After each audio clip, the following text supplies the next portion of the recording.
From the Mumbai studios of Republic TV, it's time for The Debate.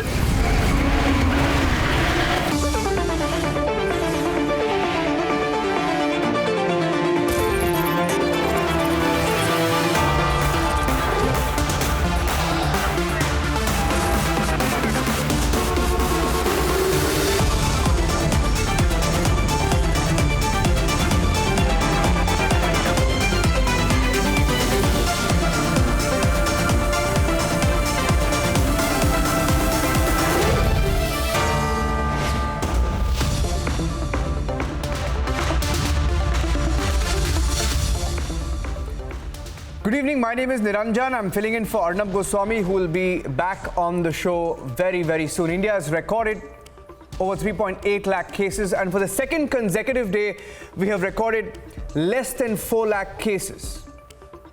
Can India bend the curve? How soon can India bend the curve? We have a very special guest joining us on The Debate at 9 p.m. and that's our top focus. Can India bend the curve? When will we be able to do it? And at 10 p.m. our dedicated special broadcast on Republic TV, getting you the biggest ground reports from across India that reflect the reality of India's second wave. Here are the headlines.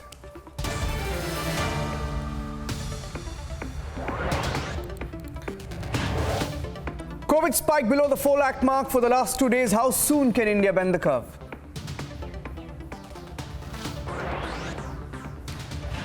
Central panel of experts warn of a possible third wave. Some states prepare for eventuality. Supreme Court suggests Mumbai model for Delhi to contain the rapid transmission.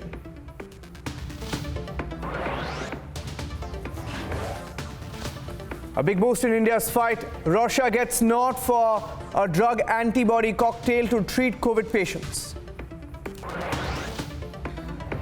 Finally, the World Health Organization admits that COVID is airborne, changes guidelines on transmission of the virus.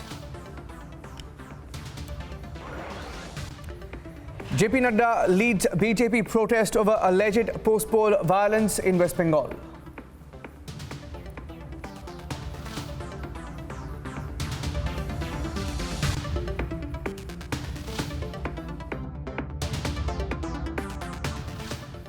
On the special broadcast this evening, we will be joined by some of the biggest names in India, some of the biggest medical experts, those who will tell us where we stand today and how soon we can bend the curve. In the last 1 month, it's been excruciatingly tough for the entire nation. We witnessed a hockey stick-like exponential curve just when we thought we had a grip on the battle against COVID-19. With a slight tapering of the curve, how far are we from getting a complete grip on the situation?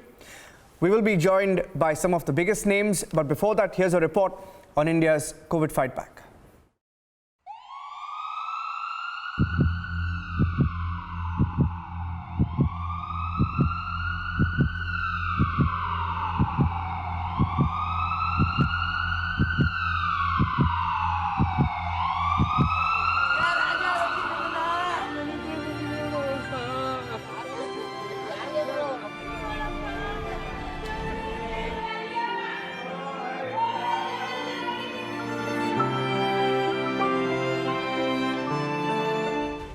Shortage of beds, oxygen crisis and unavailability of drugs has become the grim reality in this country.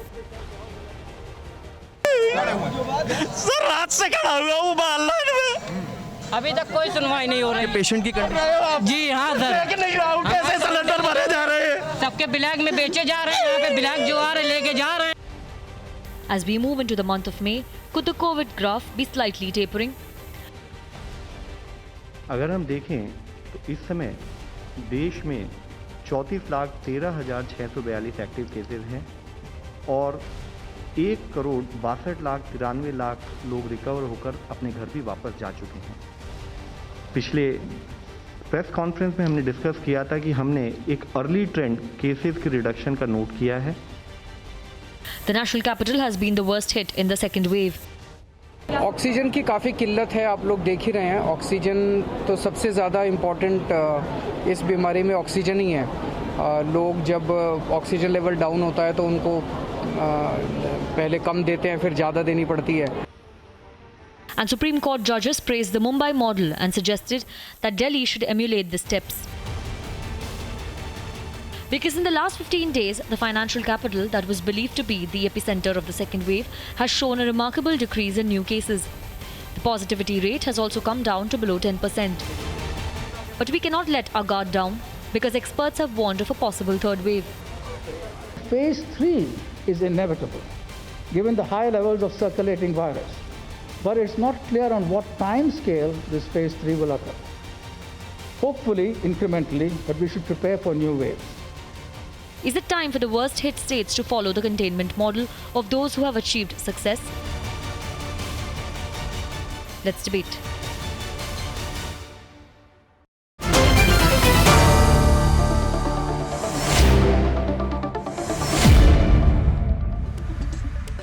Joining us on the panel this evening, Dr. Shashank Joshi, member of the COVID task force in Maharashtra. We have some good news from Mumbai and Maharashtra, something that even the Supreme Court observed this afternoon. Dr. Alok Roy, who's the chairman of the Medica Group of Hospitals. Good evening, doctor. Thank you for joining us this evening. Dr. J.A. Jayalal, who's the president of the IMA. Joining us on the broadcast, Dr. Ishwar Gilada, who's a consultant of infectious diseases, Secretary General of the Organized Medical Academic Guild. He's joining us live from Mumbai. And Padma Shri Dr. Arvinder Singh Soin, Chairman of the Institute of Liver Transplantation and Regenerative Medicine at Medanta. Thank you, doctors, for joining us. I'd like to start, however, with Professor Vidyasagar. Professor Vidyasagar is part of the National COVID-19 Supermodel Committee, and I want all our experts to watch this very carefully.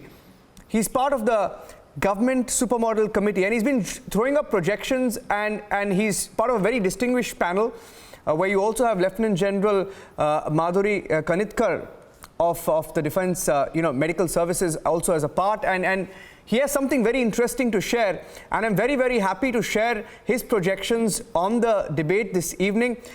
Professor Vidyasagar, let me start with you, and we have those projections. We'll start putting them up one by one, and I think all our viewers would like to know how we are doing and how better the situation can get in the days and weeks to come.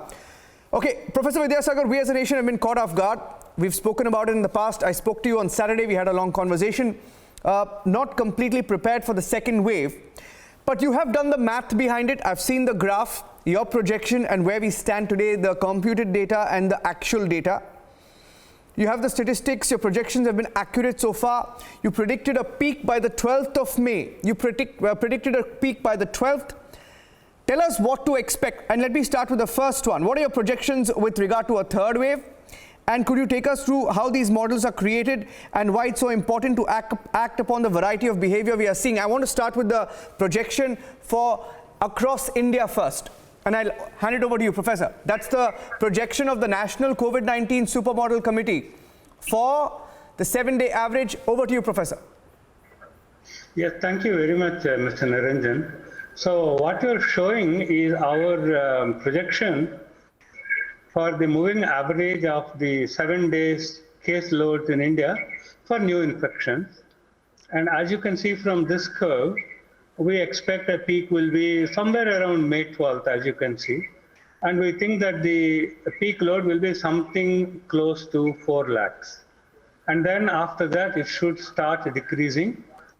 And then somewhere by the end of May, early June, it should hit about the 1 lakh mark, and then continue to decrease thereafter. That is what we are projecting.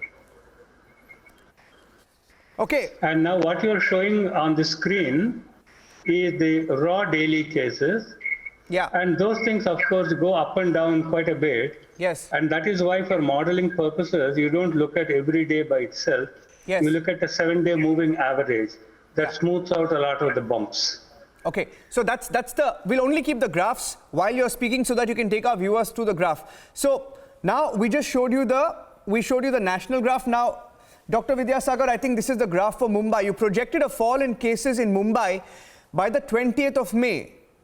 The actual data, however, shows a mildly quicker fall. I repeat, mildly quicker fall. What are the variables that determine this, and how can we blunt the curve sooner? I'll stay with this graph. This is the Mumbai graph. I'll stay with this, and I'd like you to talk over it.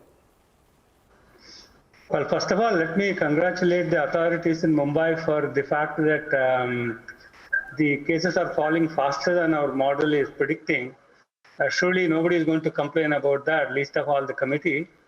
I think there are a couple of reasons for that. First of all, the current wave of infections started in Maharashtra and more specifically in Mumbai and spread out from there. Therefore, it was anticipated by us that the peak in Mumbai would be reached before any other city, pardon me. But interestingly, if you see this curve that is on the screen now, the blue, which is the actual number of cases, is significantly below the gold, which is our projected curve. I don't think we have any dramatic explanation other than to say that the health authorities there seem to be doing a good job, and I wish them continued success. Yeah, and something that even the Supreme Court observed this morning. So this is the Mumbai graph. So, we'll make a marking as well a little later on. So this was the Mumbai graph that Professor Vidyasagar spoke about. I'd like to go across to the next graph. First, we'll take in the case of UP and Pune. Something interesting that we've seen, the projections indicate a decline is coming, but the actual number is still rising. What is going wrong on the ground? I repeat, in Pune and Uttar Pradesh and Pune. We'll put out those graphs next. Why don't you take us through the UP and Pune and what you're seeing, and then as you speak, we'll play the graphs out. Sure, but you're still showing the Mumbai graph. Can you see the next set of graphs? Okay. I think, okay, this is the Delhi graph. This is the Delhi graph. Okay, why don't you speak about the Delhi graph first? Let's talk about the Delhi graph and then we'll go to the next one.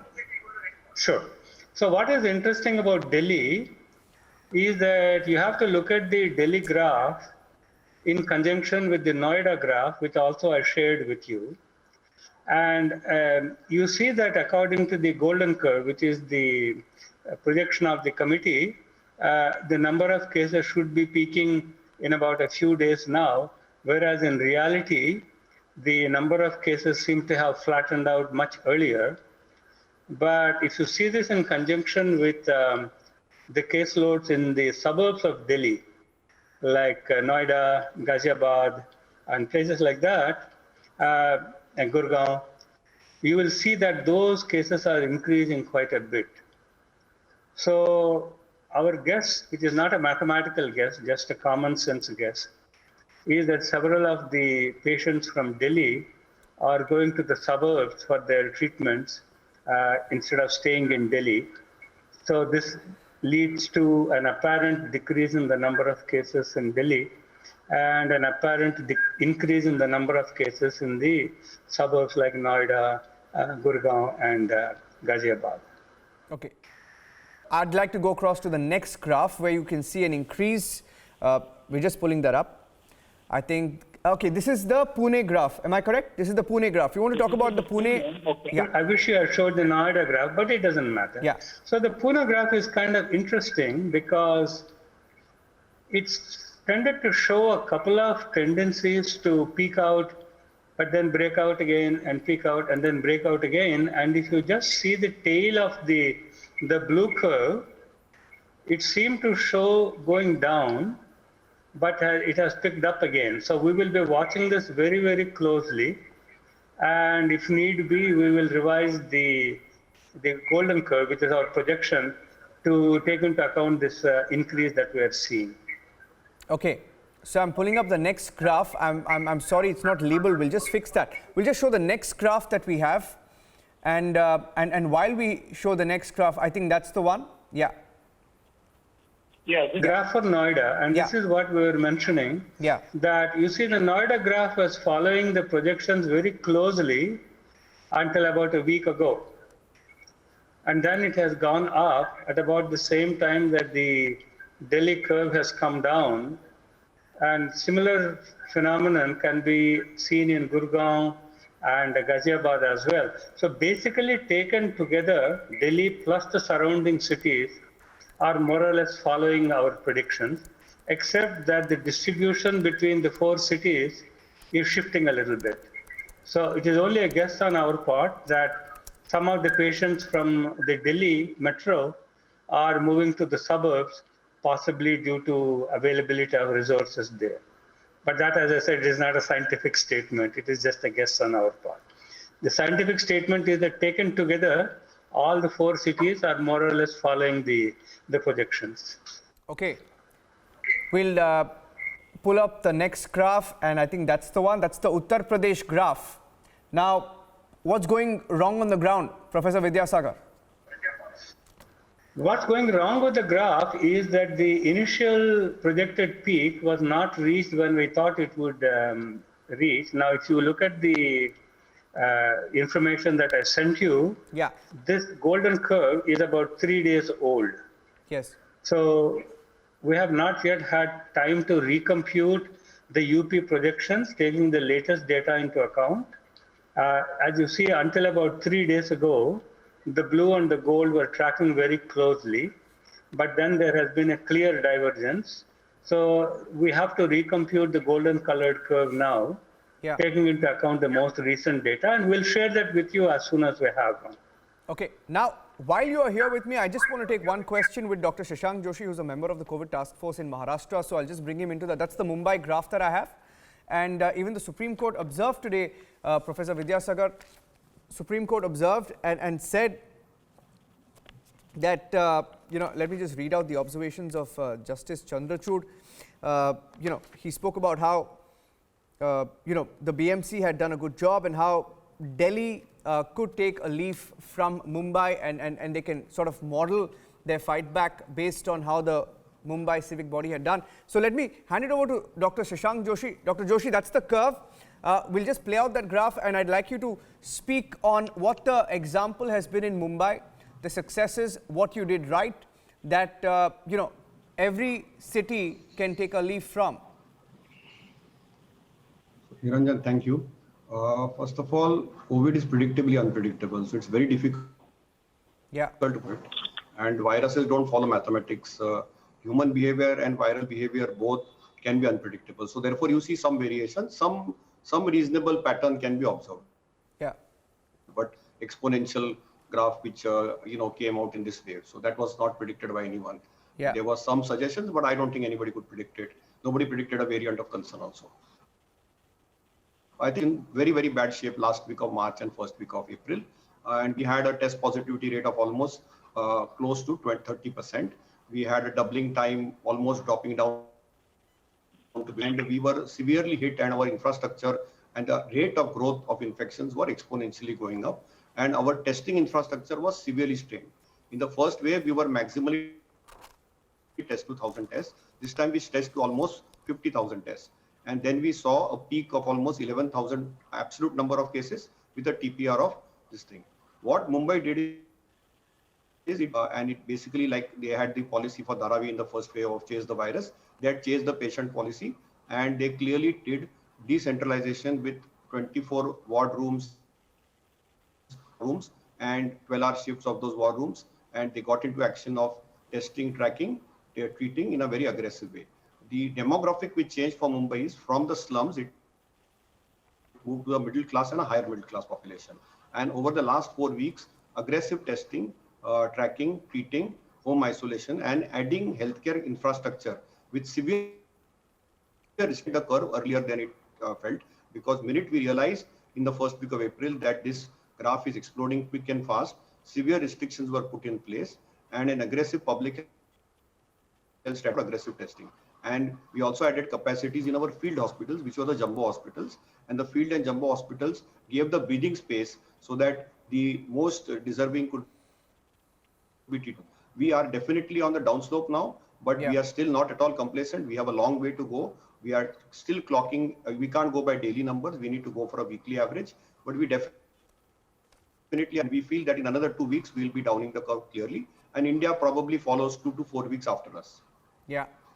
And Professor Vidyasagar, you can, I request you to stay if possible, because we have this discussion with experts. So let me take it from Mumbai to Delhi, because Delhi is one of the worst affected cities. And let me put that question to Dr. Arvinder Singh Soin.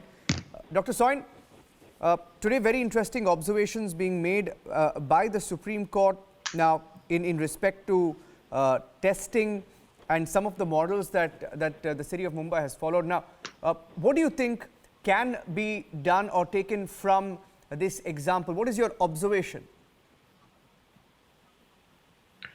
Well, it's pretty clear that Mumbai numbers are down, but the Maharashtra numbers are still pretty high and the death rate is still pretty high. So what happens is that the infections that happened 15, 20, 25 days ago will show up as ICU admissions and deaths now.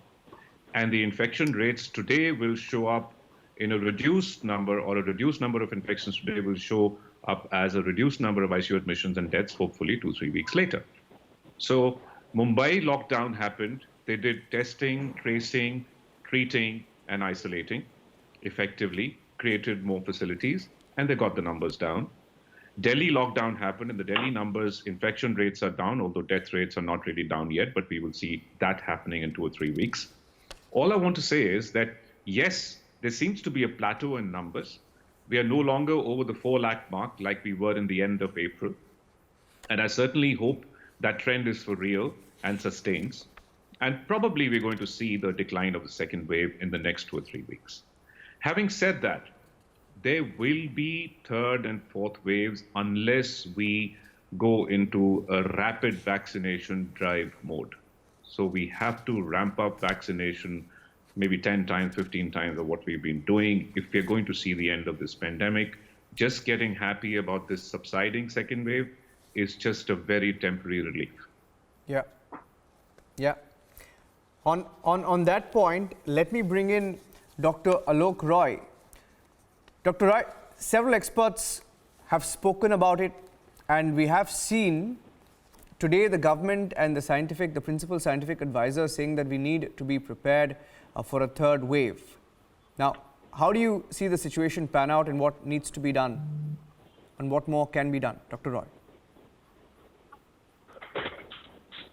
First of all, I want to bring to the notice of everybody, guys, a number. This wave infectivity and the people falling sicker is far more.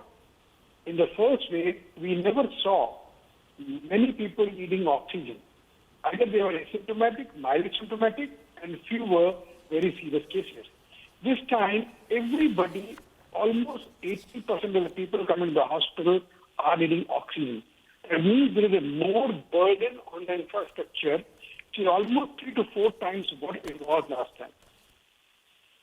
That's a very, very serious number per fine, but this observation is very serious. And unlike last time where the old people were getting targeted and they were dying, they are losing youngsters.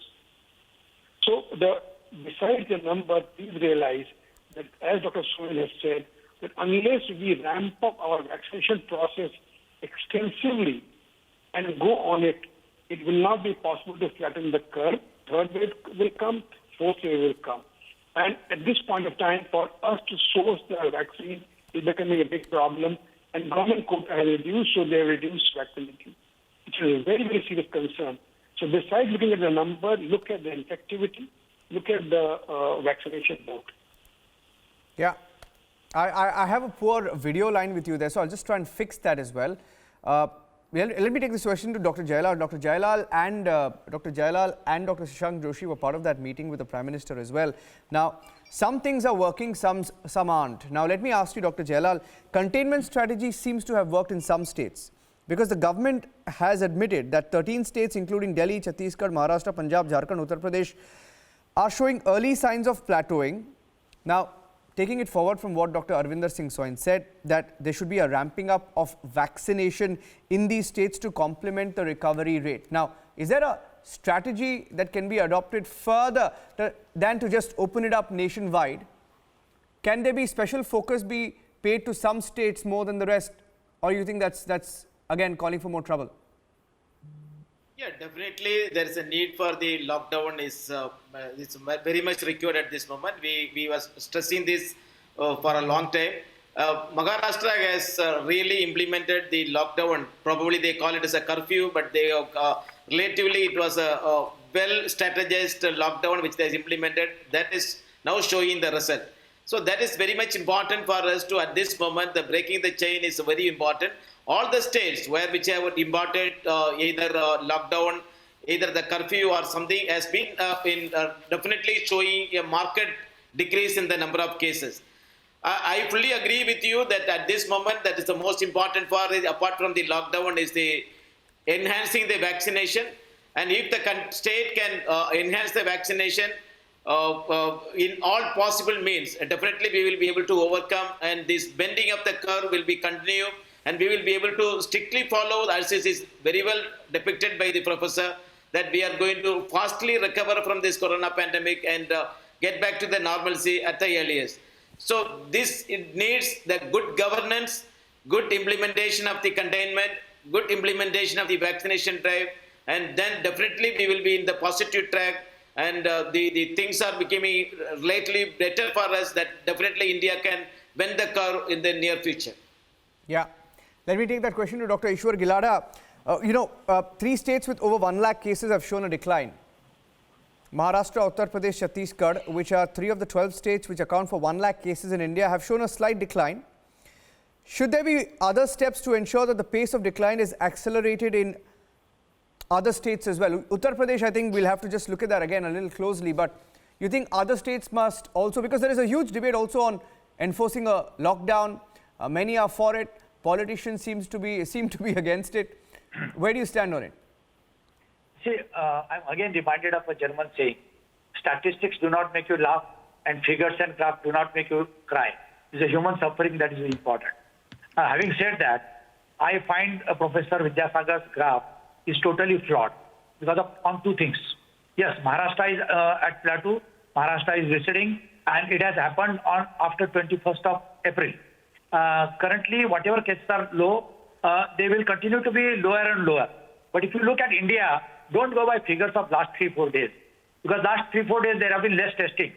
In India, testing which was at top level 19.5 lakh about 4 days back, when we had 4,02,000 cases. Yesterday there were only 16.2 lakh testing, and in between there were 16 lakh testing. There are 4 factors to decide whether we are reaching the plateau or peak or not. Number 1, obviously cases. Number 2, testing positivity ratio. What is the positivity yield? Number 3, death. On usually after 2 weeks, more deaths occur after the peak. And number 4, active cases. So based on 4 parameters, we decide. Currently, entire COVID map of the country is dark red, barring Maharashtra and Chhattisgarh. Dark red. And dark red means what is happening is you are looking at only big cities. You go to tier 2, tier 3 cities and rural places, and the COVID is going to grow there. Because you are asking about UP, I am telling you, UP had only 121 cases on 10th of March. In 50 days, they have become 30,000. It's a 250 times jump. Bihar had only 44 cases on 10th of March, and they have 25,000 cases, 350 times jump. You look at West Bengal, 150 times jump in just 6 weeks' time. You look at Uttarakhand, only 22 cases they had, now 17,000. So if you look at entire figures of 50 days before and now, they are totally haywire. Now, if we make a mistake again, that we are attaining peak, and so we can leave our guard, no, we are in the biggest problem. It will take minimum 1 month, 1.5 months to attain a peak for the country. However, there are different states will peak at different times. You look at Kerala. Kerala has reported today 45,000 cases. Kerala's population is 1/4 of Maharashtra. So our mistake is we call Maharashtra as a number 1, but Maharashtra's population is very big. So if you calculate Kerala to Maharashtra population-wise, Kerala is reporting 180,000 cases per day. So at a peak, we will go up to 5 lakh, up to 5.5 lakh. We will not go beyond that because we are not doing more than 20 lakh testing. Our testing capacity is only 20 lakh. So therefore, we should not leave our guard.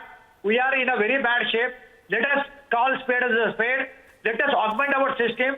Let us move oxygen to where it is required, including tier 2, tier 3 places and taluka places, and vaccinate, because currently it is only mask up and vaccinate. Yeah. And mask, with whatever variants are there, there is a different mask is not required. So same mask will prevent you from all variants. And for vaccination, we need to do minimum 1 crore vaccination per day. How we do, let us work out.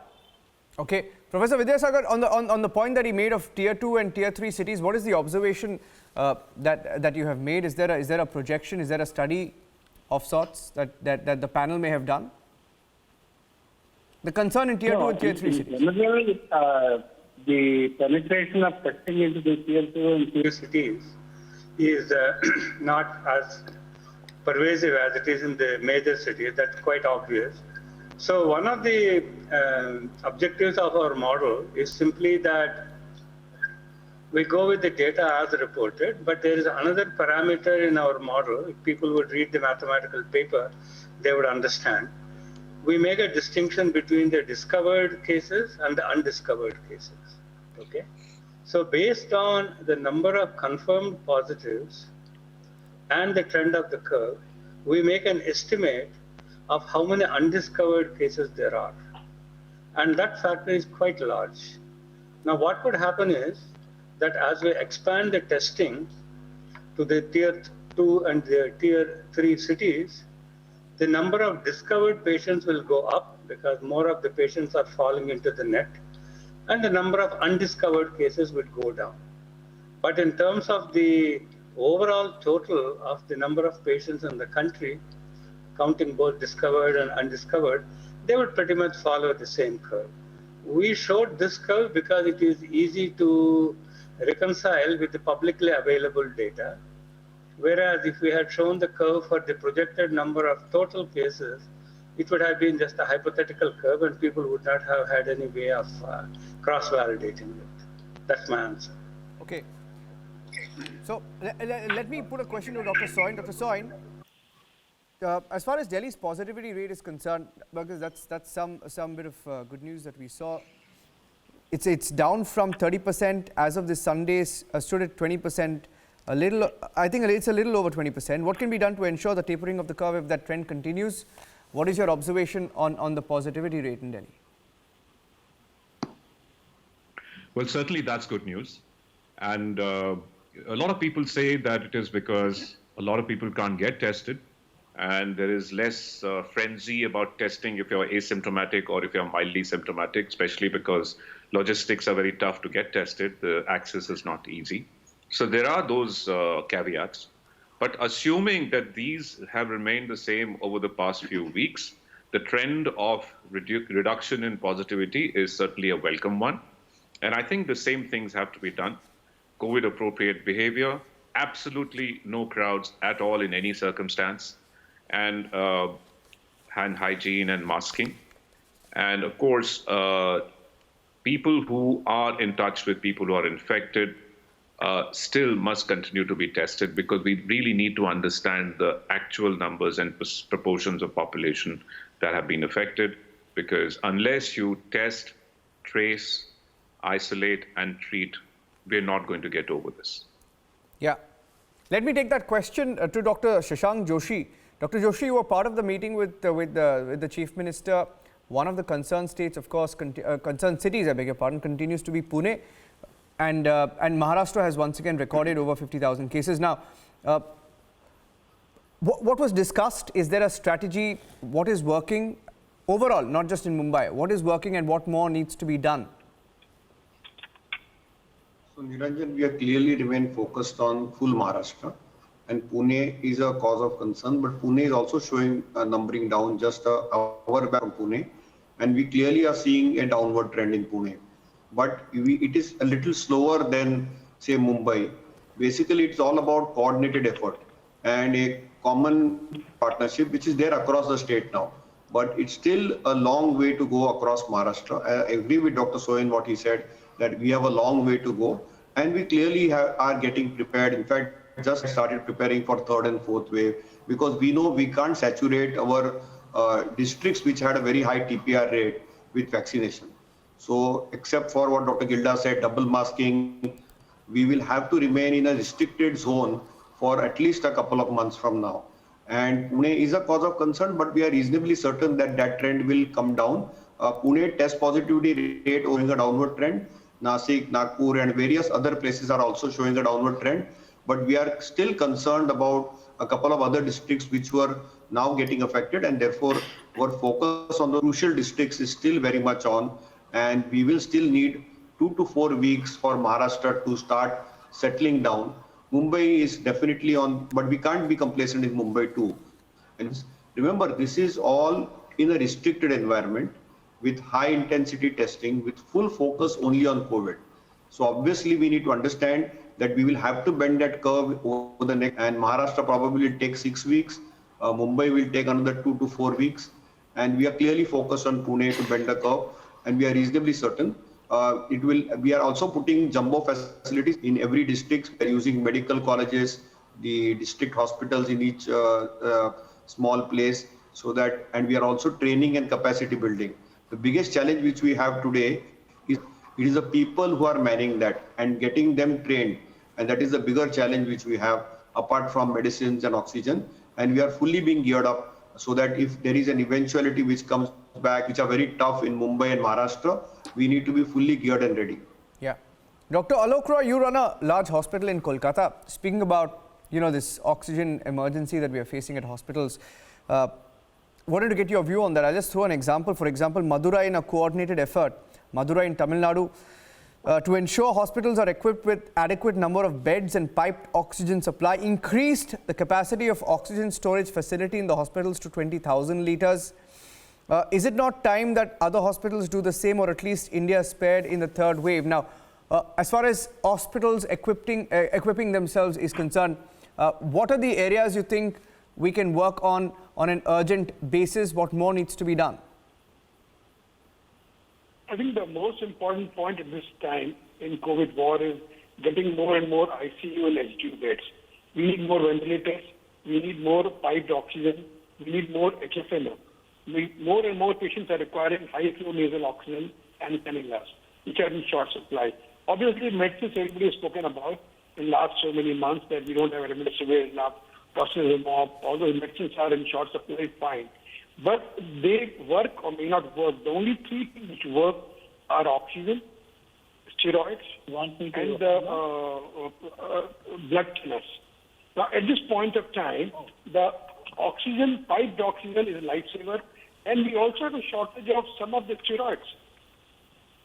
So steroid is most crucial. Steroid and oxygen are most crucial, and every hospital must try to get as many beds pushed into ICU and HDU.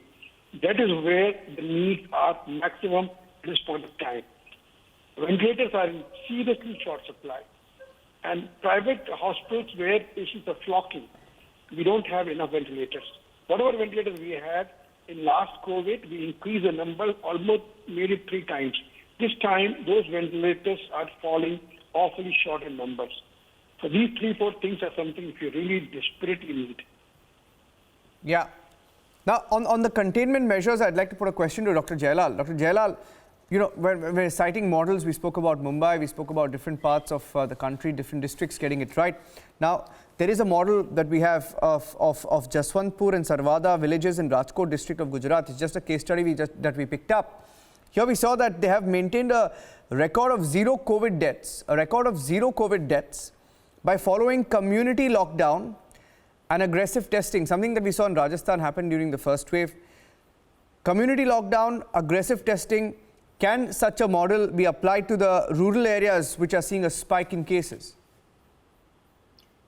Definitely, it is a good model with the community lockdown or the self-lockdown if the public can do that. But only thing, if the government wants to do that, then they need to deploy a lot of manpower for that. That will not be possible at this crucial time. If the community or the local village or the local area, if they can take the responsibility, they can ensure the lockdown at their community, that is going to be an absolutely perfect time for us to overcome the containment zone.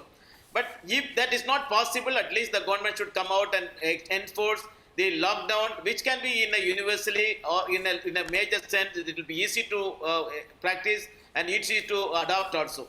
So, but the community level participation, when the people are taking the responsibility, people are adopting the COVID appropriate behaviors, that is going to be the perfect model. But if that can be replicated in other parts of the country, and that is going to be the great day for India, that we will be able to definitely bend the curve and come out of this COVID pandemic. Yeah. There is a comment that Dr. Joshi had made earlier, Dr. Shashank Joshi, just picking up what you had said. You said in the first wave it was the elderly, in the second wave it's the above 30 age group, and those above 45 mostly getting vaccinated. And this is something that some experts have also spoken of, that in the third wave we need to be wary of the exposure that our children get to COVID-19. Now, what are your views on that? Now, a lot of people, of course, it's trying not to be alarmist, but at the same time, we need to look at the real dangers that we face. What are your observations on it and what can be done? Because I also read that the Maharashtra government is readying pediatric COVID centers. Is that correct? Niranjan, that is absolutely correct. Even in those time pediatric admissions with COVID, and we know that children have thymus gland, and below 10, most of them recover very well. Very rarely we get a syndrome disorder, which is like a rare disorder, but we have seen most children recovering even in this way. But we cannot be complacent, we cannot be caught off guard, particularly for 10 and 20, between 20 years of age. We need to be ready, and we need to be ready of a younger age group. So we need to ensure that our capacity is not caught napping if the 5 or 40 is going to get vaccinated or saturated. The population below that will be equally vulnerable and exposed. You have seen even United States is now trying to vaccinate people up to 12, but this is a protected. So from that standpoint, we are not much worried, but we have to be prepared. We don't want to be caught off guard. In fact, in our jumbo centers, we have also seen mothers with small neonates. We have even organized, we are mindful of the people and the hardships they are undergoing. And we have to be ensuring that, if a third wave comes and if this particular population is affected, we are not caught napping. Our preparedness. Yeah. Dr. Ishwar Gilada, now you spoke about the tier 2, tier 3 cities and the threat. Now, isn't it true that even last year in May, I think it was, the president of the Public Health Foundation of India had made a remark, and he identified one of the key strategies was to reduce as much as possible the flow of traffic between urban and rural areas, between hotspots and non-hotspots, at least till the hotspots are under control, because rural areas are much protected. Now, do you see a blurring of lines, of boundaries, of perhaps carelessness, of a lack of strategy perhaps, Dr. Gilada? No, see, I'll just tell you, if you look at per million population number of cases and per million population number of deaths, Nagpur is number 1 in India, in both number of cases as well as number of deaths. But never talked about, because we go by real numbers. Similarly, number 4 place in number of deaths per million population is Dehradun. Hardly anybody knows. There are 3 days before, Dehradun lost 41 cases per million population, which is highest anywhere. The national statistics of India is only 2 per million. Calcutta is number 6 in number of deaths per million population. Chennai, Bangalore, Puducherry, they are next. So actually, our ideology should change, our thinking should change. We should talk about per million population. Even in per million population, Maharashtra is number 7, not number 1. The Delhi, Kerala, Puducherry, Ladakh, Lakshadweep, and then comes Maharashtra. So basically, we need to look at tier 2, tier 3 cities and rural places. It's possible that rural places, the infection rate is lower, but there are no testing facilities available there. So if testing facilities are not available, people may not take any precaution. Everything is based on testing. Even if after giving the sample for testing, people do not have a COVID-appropriate behavior. If the test comes negative, again they are jubilant. Unrealistically, that 30% test can be false negative. And in lot of places, they are doing only antigen test.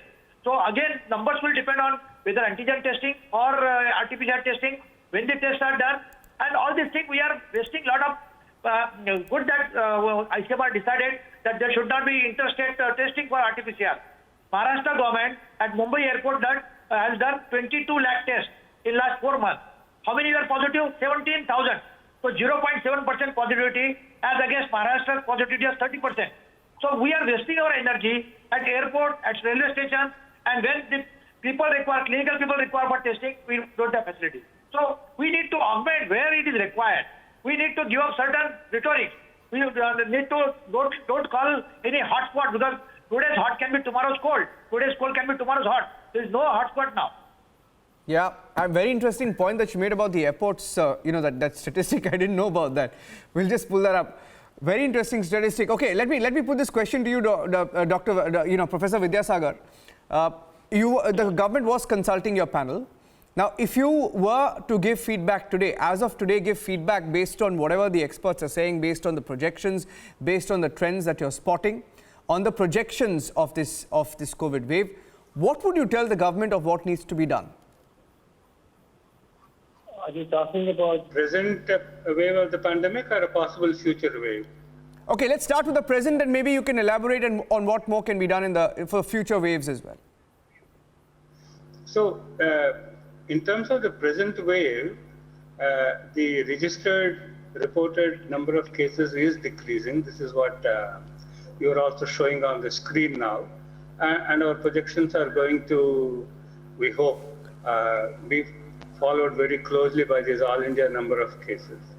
So the people who are recovering now will have immunities for some period of time, maybe 6 months, 7 months, 8 months, something like that. That figure is not yet scientifically established, but it is of that order. At the end of that period, even the people who have recovered now will once again become susceptible to the disease.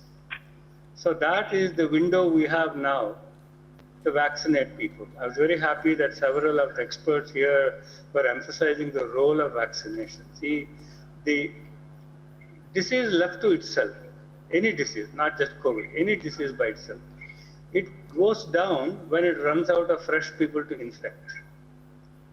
But then when the people who have recovered lose their immunities, the disease comes back. That is why you have this very cyclical behavior of the pandemic. So what we have to do is, in between waves, when one wave is beginning to subside, seize that opportunity and vaccinate as many people as you can. And then you will make sure that if there is a third wave, it is not guaranteed in my opinion, but even if there is a third wave, it is what I would like to call a third bump and not a third wave. I think that's what we should be aspiring to do. Okay. So that's my projection for the present wave. So the time window as I see it is about 6 to 8 months, because these are the published figures for the loss of immunity of recovered patients from the corona. And let me just repeat, if I may, the point I mentioned earlier. The reported tested cases is only a very small fraction of the total number of population that has been exposed to the virus. The overwhelming majority of the people who get corona don't even know it. They recover because they're asymptomatic, and that is good news because they have immunity. The bad news is that immunity only lasts for some period of time. So that is the period of time we have to vaccinate as widely as possible. And just one last, I know I'm talking too much, but I'll just say one last thing. Ideally, we'd like to get everybody vaccinated. That may or may not be possible. The point I would like to make is, whatever fraction you vaccinate, let it be 70%, let it be 50%, that will still reduce the rate of transmission of the disease and lower the peak of future waves, if any. So testing, of course, but vaccination to me is paramount. I hope I have answered your question. Yeah. No, I think you answered most of our questions, and I'd like to end. I'll take two quick responses from Dr. Alok Roy and Dr. Arvinder Singh Soin. I want to go to Dr. Soin first, and I'll end with Dr. Alok Roy. Dr. Soin, you're in Delhi. Has the oxygen situation improved? And the reason I'm asking that question is because, as we speak, you know, in courts, the courts continue to question and also pull up governments. On the ground, has it improved? Well, yes, the situation has improved somewhat. We in Gurgaon are getting our oxygen with the slightly more predictability than we were yesterday or day before. So we have been able to get our stocks in the last 24, 36 hours a bit better than we were earlier. And I'm told in Delhi, the amount of oxygen delivered has gone up from 300 odd metric tons to about 550 odd metric tons, although it is still short by about 400 metric tons. So the situation has marginally improved. But there is still a huge scramble for alternative sources of oxygen, like concentrators and cylinders. In fact, there are some nursing homes and little hospitals who are asking patients to come in with their own oxygen concentrators. So the situation is far from completely controlled. Yeah, and as we speak, I'm getting in some breaking news now that from the 6th of May, all persons needing oxygen for home isolation patients in Delhi can apply at delhi.gov.in with valid photo IDs, Aadhaar card, COVID positive report and other details. Based on stock, the district magistrate will issue a pass stating date, time and address of the oxygen dealer. So that's a bit of breaking news that was coming in. And let me end with Dr. Alok Roy. There's a concern over the spike in Bengal, and there is a spike. And the Chief Minister has just taken oath today, and she of course is trying to do what she can. What are the challenges, Dr. Roy, in Bengal and in Kolkata where you are? And I know that it's a fairly explosive situation there in terms of the COVID cases I'm talking about. I think our challenges are getting over because now the elective government is in. The very fact that today, after swearing in ceremony, the Chief Minister immediately took stock of situation and has declared reasonable amount of limitation to the movement of people, trains, buses, and a number of hours the markets can open. So there has been a lot of steps put in. And now it looks like that because the new government is in and systems are in place and not really lockdown, but the control measures are taken, hopefully our numbers will start going down. Our challenge is ramping up of beds, and the ramping of the beds is happening very strongly, especially in private sector. Government has been very, very helpful. They have allocated a lot of unused hospitals, Hajj houses, stadiums, marriage halls to many private players, and most of them have taken up the challenge. And in fact, in last 7-8 days, we have added over 1,000 beds in Calcutta itself. So that would help in coming across the meeting the challenges of increased number of cases in COVID in Bengal. Okay, let me end by asking all our panel. We have 6 of us on the panel, 6 experts. If I had to just ask you to raise your hand if you feel there is a need for more containment, more stricter measures, how many of you would agree that you need stricter measures, and how many? Okay, 2 options. How many of you feel there is a need for stricter measures? Can you please repeat the question? I did Professor Vidyasagar, do you feel there is a need for stricter measures? Can I just put this phone up and hear clearly? Yes. Do you feel there is a need for stricter measures to contain COVID? Well, depends on called stricter measures. So I don't think that a lockdown is needed when the cases are actually flat. In the immediate term. I don't have time. Immediate term. See, lockdowns don't pay off for about 3 or 4 weeks. People don't understand. 5 experts agreed that today, 5 medical experts agreed that there is a need for restrictions. Okay, on that note, only because I've run out of time completely, I'd like to thank each of our experts, Professor Vidyasagar, Dr. Joshi, Dr. Roy, Dr. Jailal, Dr. Gilada, and Dr. Soin. Thank you for joining us. Thank you for taking the time out and joining us on the show. Thank you very much. And coming up next, as promised, 30 reports from the ground on India's battle against the second wave. Stay tuned.